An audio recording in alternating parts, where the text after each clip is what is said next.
The unexpected superheroes of summer. Mr. Rogers and RBG. This image released by Focus Features shows Fred Rogers on the set of his show, Mr. Rogers' Neighborhood, from the film, Won't You Be My Neighbor, Jim Judkis, Focus Features via AP, New York, AP. Escapism is usually the domain of big-budget spectacles, but a pair of blockbuster documentaries has caught on at the summer box office partly because they're a respite from today's headlines.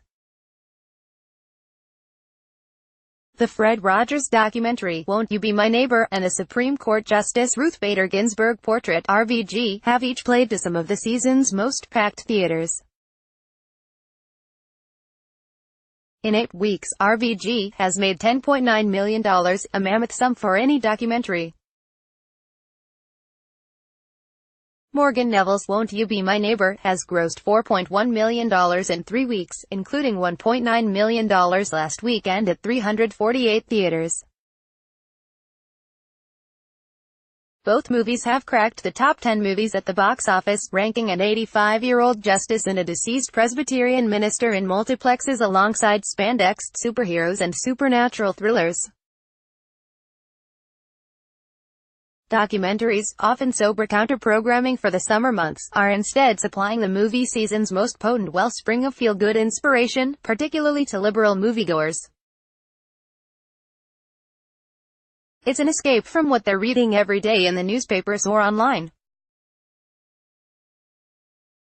These are both messages of positivity and how people's good character can triumph over horrible situations, said Eamon Bowles, president of Magnolia Pictures, which partnered with Participant Media and CNN to distribute RBG. There's a huge swath of our country that's horribly dissatisfied, added Bowles.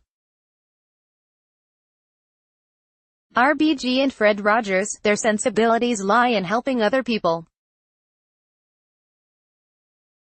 Our current administration seems to want to basically hurt people who are in need and not see past the greater humanity involved. Rogers and Ginsburg both broke through in the late 60s and early 70s. Mr. Rogers' Neighborhood made its national debut in 1968. Ginsburg rose to prominence 4 years later when she co-founded the Women's Rights Project at the ACLU. Both were modest, soft-spoken people driven by a sense of empathy and a belief in community. Fred was telling 2- to 6-year-olds how to be people and how to treat other people. And it feels like we all need to be sat down and be taught that lesson again, said Neville. He tried to teach us how to behave in a community and a society together, and the value of civility and the value of honoring this relationship with each other. And we live in times that don't honor that at all. Both films arrive at an especially fraught moment in American politics.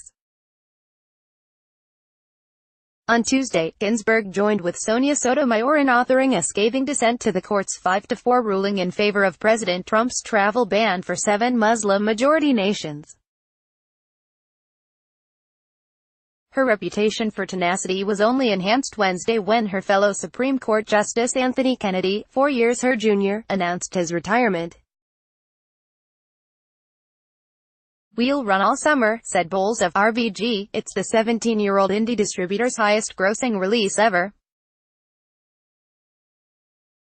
Second place for Magnolia belongs to the 2017 James Baldwin doc, I Am Not Your Negro, another unexpected hit that may have benefited from a Trump effect at the box office. Neville wanted to make Won't You Be My Neighbor because he felt Rogers' voice was missing from American culture. In 2015, he made its opposite, Best of Enemies, Buckley vs. Vidal. It depicted the fiery televised debates of Gore Vidal and William F. Buckley is the birth of today's combative TV news. Won't You Be My Neighbor features Rogers' powerful gestures on behalf of equality and his passionate advocacy for public television.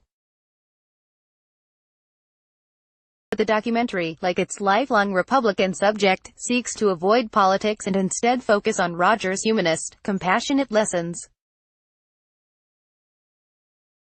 People tried to politicize Fred many times and he always resisted. He never wanted to give a child or a child's parents an excuse not to watch the show. And I kind of want to honor that, said Neville. I'm trying to as much as one can in this day and age to find things we can agree upon. That has been especially challenging of late. As Neville's film hit theaters, outrage swelled over the Trump administration's policy of separating immigrant children from parents who cross illegally into the United States. A federal judge in California on Tuesday issued a nationwide injunction temporarily stopping the policy. Fred would have been heartbroken over what was happening with children being divided from their families, said Neville. Fred always thought first and foremost about the child and child's experience and understanding how vulnerable children are. What has given Neville hope is the overwhelming response to "Won't You Be My Neighbor?" Some theater have held charity drives alongside screenings. Tales of moviegoers overcome with emotion have been rampant. "Friggin' face faucet, dude," comedian actor Kumail Nanjiani said on Twitter. At a time when there isn't a lot of optimism about our communal bonds, this film shows me that people care about these things, said Neville. It's this idea that kindness is not quaint and naive and old-fashioned, but that kindness is essential to going forward. And I think a lot of people feel that way. It's happened, fittingly, in part because of the communal experience of movie-going, something that wouldn't have been possible had both documentaries headed straight to Netflix. Bowles said the backbone of the audience for RBG has been mothers, daughters and grandmothers. People are looking around and they're saying, "We want shared experiences," said David Lind, chief executive of Participant. And these are real films directed by filmmakers who intended them to be seen in the movie theater. I'm not surprised at all people are flocking to see them in theaters. Participant Media, which was behind films like An Inconvenient Truth and Spotlight, blends movie making with a social mission. It helped produce arguably the first Hollywood film tailored to the Trump era, Steven Spielberg's fast-tracked ode to journalism, The Post, and a very Mr. Rogers-like kids drama about kindness, the box office hit wonder. It's not spinach, Lind said of RBG, it's inspiration. Befitting a true summer movie star, there's even an effort underway to get Ginsburg her own action figure. A Kickstarter campaign sought $15,000 to make it reality. So far it's received more than $360,000. Follow AP film writer Jake Coyle on Twitter at http://twitter.com/JakeSoila. Copyright 2018 The Associated Press.